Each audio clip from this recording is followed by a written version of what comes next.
The war in Vietnam is a combined and joint effort. The man who is there, soldier, sailor, Marine, or airman, American, Korean, South Vietnamese, Australian or New Zealander, already knows this well. The unit assembled in formation here, somewhere in Vietnam, is representative of all. I have a letter addressed to all personnel of this command from the commanding general. During our tour in the Republic of Vietnam, we have all seen what communism can do to a struggling nation in our world community. It is therefore most important that we conduct our affairs with the people of the Republic of Vietnam in a manner that will show the Vietnamese citizen that we are his friends and that we are here to assist him in the improvement as well as the security of his country. It is then with great pride that I note the fine work done by the soldiers of this command during the recent operation. It is with pleasure that I say, a job well done. These men have just emerged from many long days of combat during which they faced and fought the Viet Cong, drove him from areas which he had heretofore controlled, opened roads for travel which he had dominated, and thereby contributed substantially to the turning of the tide in Vietnam. Yet it is not for their military accomplishments alone, important though they are, that they are commended by their commander. It is for other activities, more subtle, less easy to grasp and define, yet every bit as indispensable to the final decision in the war that is being fought in Vietnam today. A war unique in the long history of armed conflict between men and nations.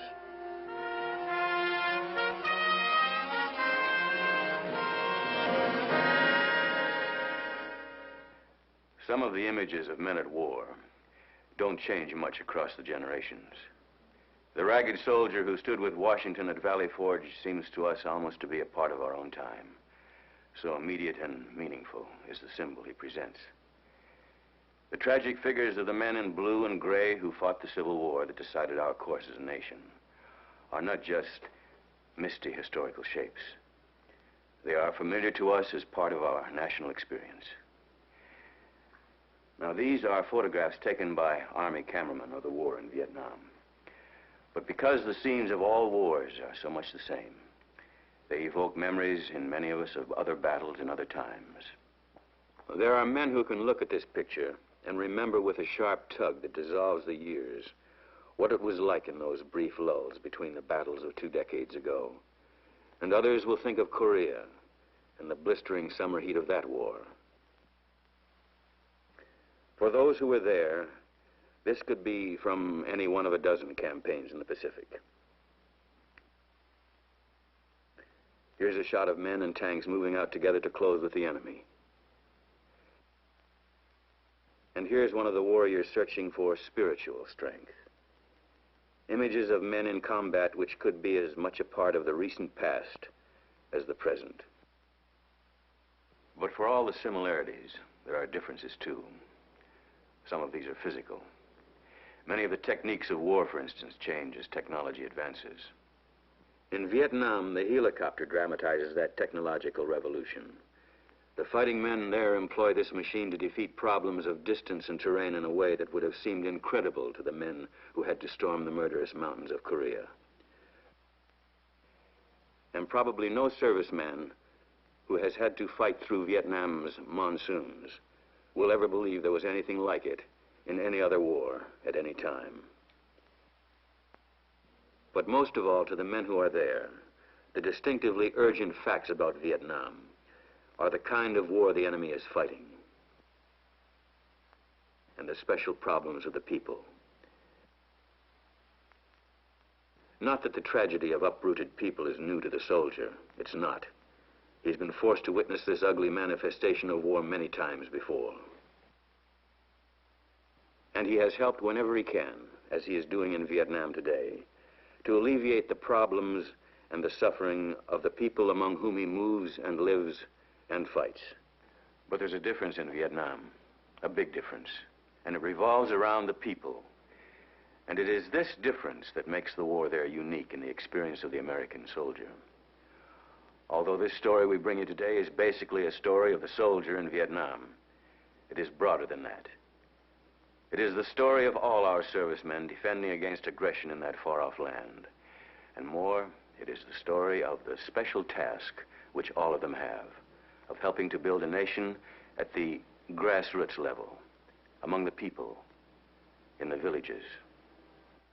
This is the battleground in Vietnam, the varied and changing face of the land.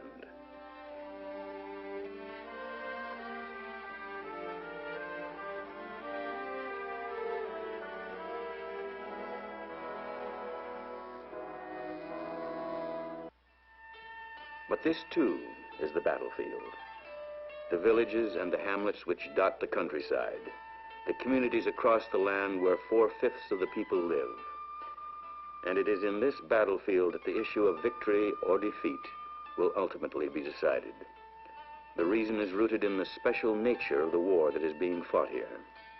For this is a war whose objective is to win the hearts and the minds of the people. To understand why this is so, it is necessary to contrast this war with those we have fought in the past. Take Korea, for example. As in all the wars before it, it had a battle line. When the war was going against us, the battle line pushed in on us.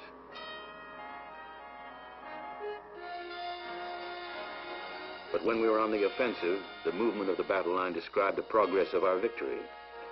In this normal kind of military situation, the other side of that line was known to be enemy territory. And tragic though it was a fact to be accepted that cities and towns lying in areas controlled by the enemy often had to suffer the cost of victory's advance.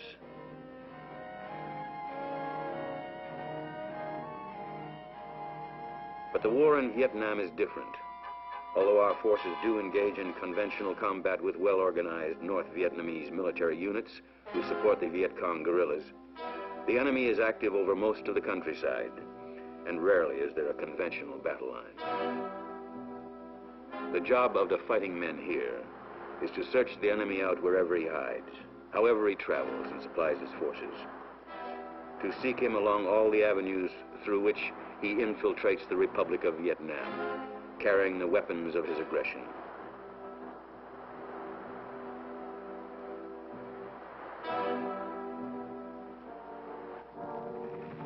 Their job is to find him.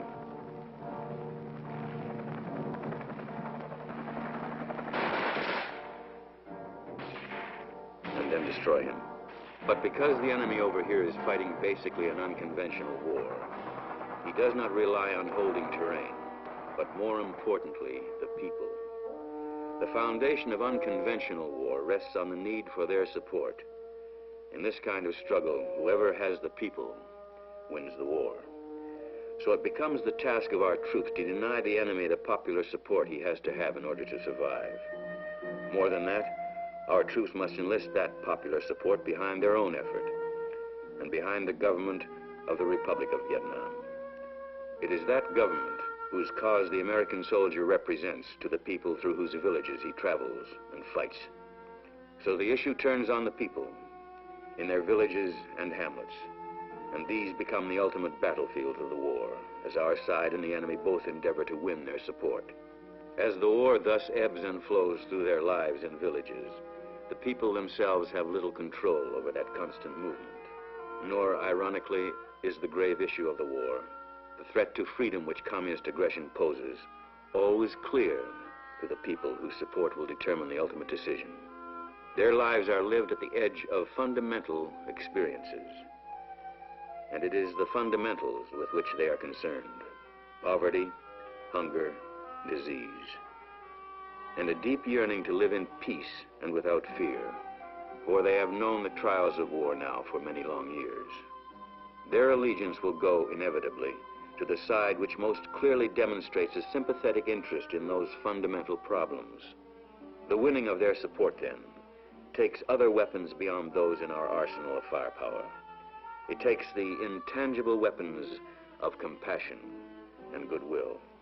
In the early phase of the war, the Viet Cong proved themselves adept at using those weapons, simply by persuading the people that they were their friends and protectors who would help to bring them a better life. The real objectives of communism were always underplayed or obscured entirely. They're still doing that as much as they can, But one factor has changed the direction of the war significantly: the big buildup of American forces.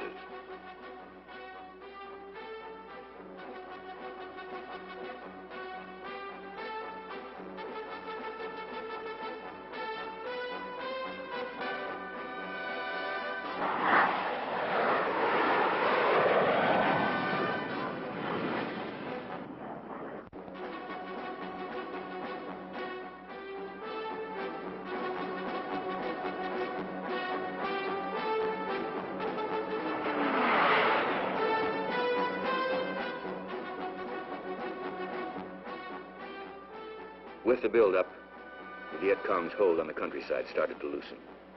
And as that has happened, the enemy has turned more and more to the use of terror and murder as a way of maintaining his grip on the people, hoping to intimidate them into support as the voluntary support weakens. It has been his greatest mistake, for although it can have immediate effect, its long-term result can only work against him.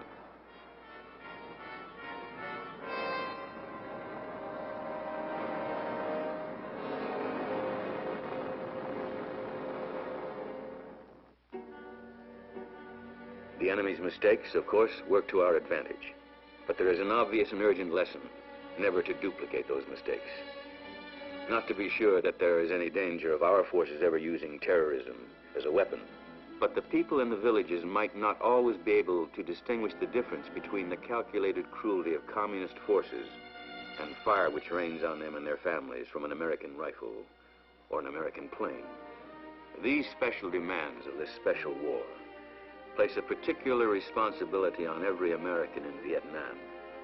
Commanders at all levels are obliged to consider the psychological as well as the military objectives of each operation. And because the circumstances call for an exercise of restraint beyond that normally required on a battlefield, they must strike a balance between the force essential to accomplish their mission and the necessity of inflicting as few casualties as possible on the civilian population. Now, this does not mean that the rules of safety and security can ever be relaxed. Every commander must always be able to accomplish his mission with the least loss to his own troops and the fewest possible restrictions on his planning and his freedom to fire and maneuver. Nor does it mean that men going into battle should ever place their own lives or those of their buddies in jeopardy through excessive caution. Every man must take with him into combat the certain knowledge that he has the inherent right always to defend himself against hostile action wherever and whenever it occurs.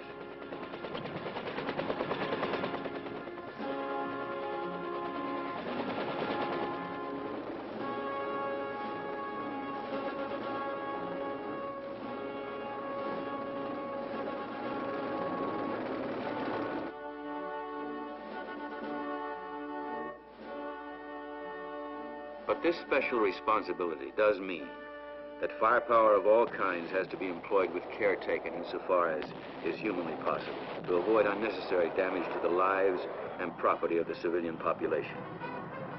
For the blunt truth is that death or injury to helpless civilians, even when it is unavoidable, works against us. This knowledge is simply one of the conditions of war which must be accepted.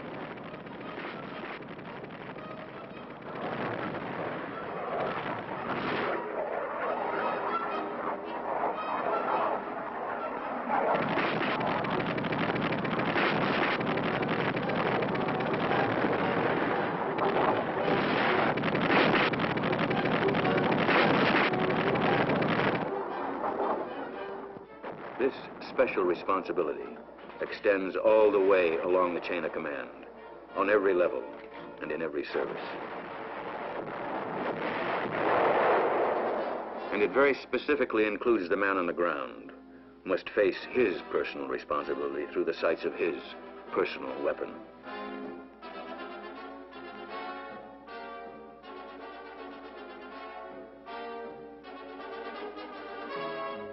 For this man's job carries him into the very heart of this unique battlefield.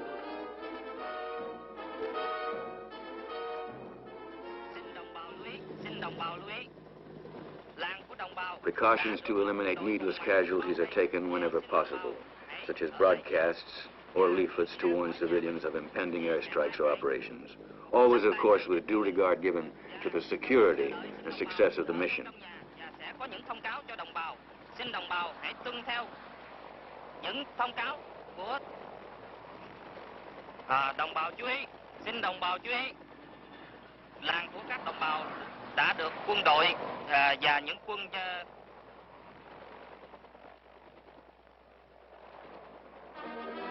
The villages have to be entered. They have to be searched and made safe. This remains an inescapable duty of war.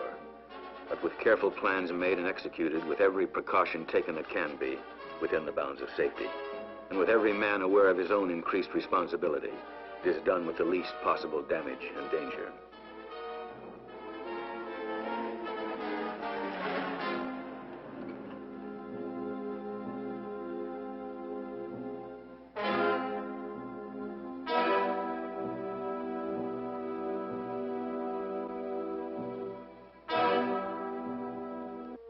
Operations planned in coordination with the country's province or district chiefs help smooth the path the rest of the way. For they can explain better than anyone else, at least in the beginning, that the Americans are here as friends. Quân đội Mỹ đến đây để giúp đỡ cho đồng bào. Vậy đồng bào phải ráng cố gắng để mà tỏ làm sao để xứng đáng với cái việc mà người Mỹ để giúp đỡ mình. As friends, that's how our forces come into the villages of Vietnam, how they must come. Để chiến đấu cộng sản vậy thần của mình là phải giúp người Mỹ đã hoàn thành sứ mạng họ tại đây.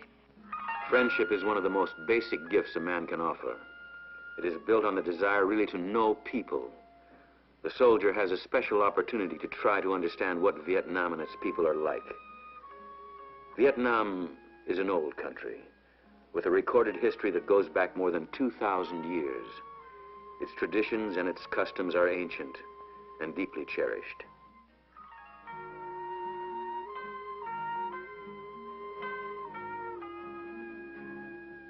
The Vietnamese himself, humble peasant though he may be, is the inheritor of this old tradition.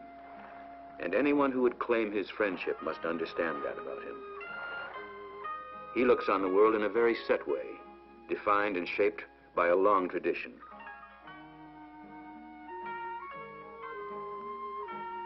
It is a world that lies always close to the soil and the elements. His village is more than his home. It is his universe, and he seldom, if ever, leaves it. The values which shape his code of behavior are his most precious possessions, and they are honored ones. Dignity, self-control, respect for elders. His family is all important to him, all his family, not only those immediately close to him, but distant relatives as well, those living, those dead, and those in generations yet to come. Regard for the family is at the center of his religion. The majority of villages in Vietnam are Buddhist. Many, like this one, are Catholic. Some are Protestant. Whichever it is, the place of worship in the village is the focal point of community life. Knowing these things about the Vietnamese people and understanding the importance they have in their lives help our troops to establish the friendship that is so crucial to their mission.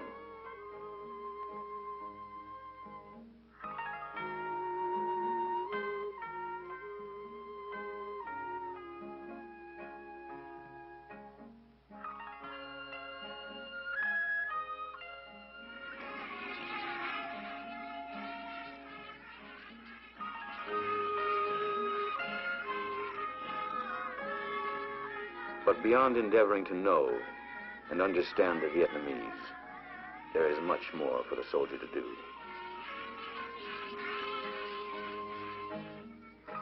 You ready? One again, okay?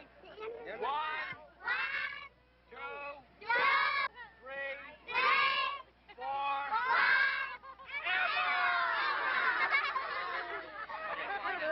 airborne! All the way! The ease with which the American fighting man establishes rapport with the children in the lands through which he travels is an enduring part of his legend. There is no mystery about it, for the hungry language of childhood is universal, and men at war have known for generations that candy and chewing gum bring smiles and warm the hearts of children in any land.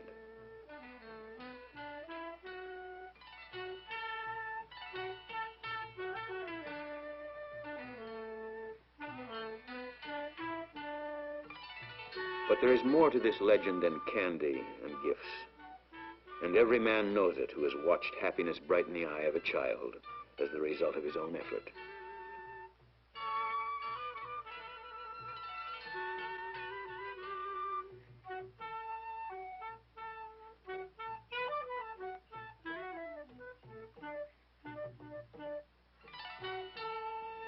It does not always happen quickly. Even a child's friendship is sometimes slow to come.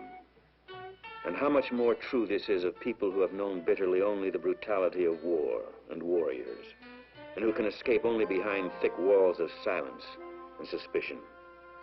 Their friendship is not obtained easily, but with patience and effort, it can be won.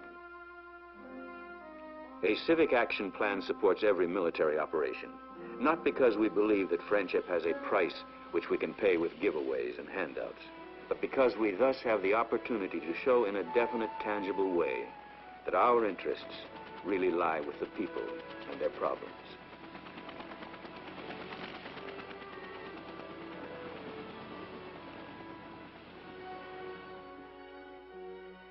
Food, and sometimes clothing supplied by the various aid agencies, are often as important to take on combat operations as any other kind of cargo. They are not lightly given, nor are they lightly received.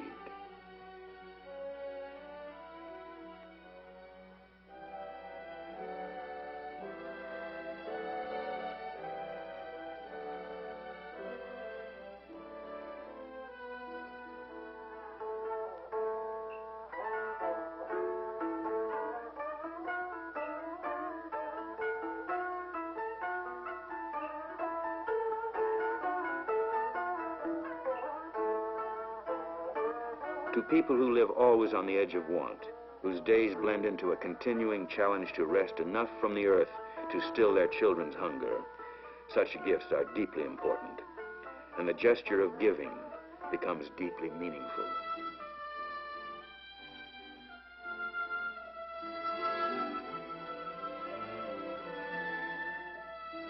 To people whose lives are shadowed and haunted by disease, who must suffer pain and illness because no help for suffering is available to them, whose health and well-being are doomed to the harsh conditions of a harsh life. To such a people, the attentions of a military medical team are powerful symbols indeed of a desire for friendship.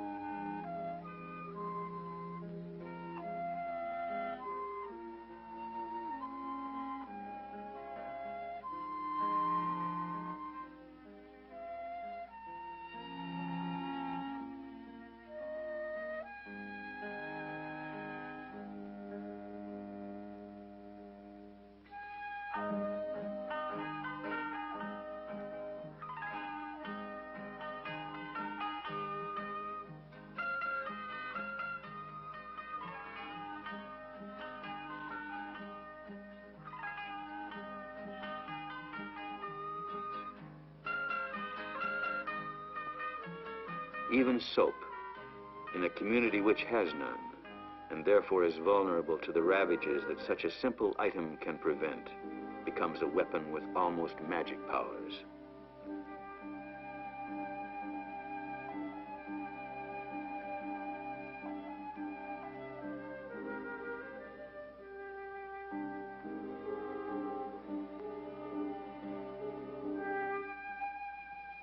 Every military unit has the capability of helping to improve a community in some way.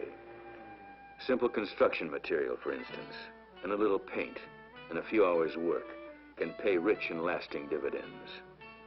Particularly work done side by side with the people themselves. For the Vietnamese people are both proud and industrious.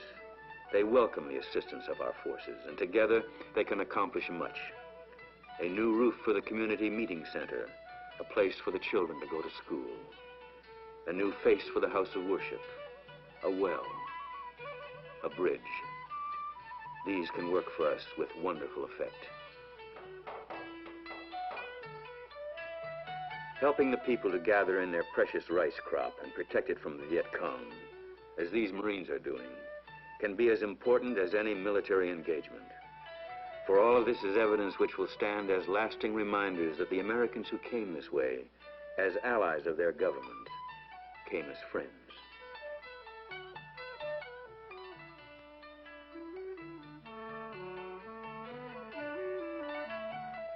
Establishing friendships in the villages of Vietnam can also produce tangible results. Intelligence information, for instance, which can save the lives of American troops. The war our forces wage in Vietnam today is slow and hard and grinding. From the storehouse of our nation's power, they are bringing to it the might with which they can eventually destroy the enemy's strength. From reservoirs of compassion and generosity, they bring a spirit and a demonstration of friendship. And these too become weapons, as powerful as any other in this war, which is a contest for the hearts and the minds of the people of Vietnam. They are weapons that will touch and stir the hopes of those through whose villages the fighting men travel, and when they pass on, will leave a deposit of warm feelings behind.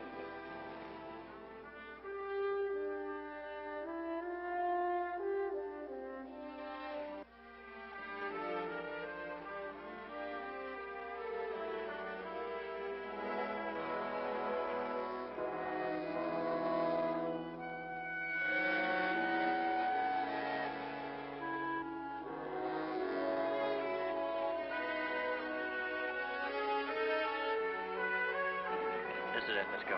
All right, let's move out.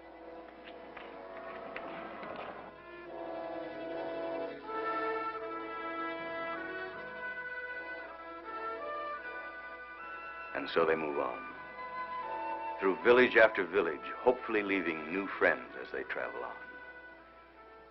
Now, that doesn't mean that each village is secured forever when they leave it. Oh, no, no, the war isn't that simple.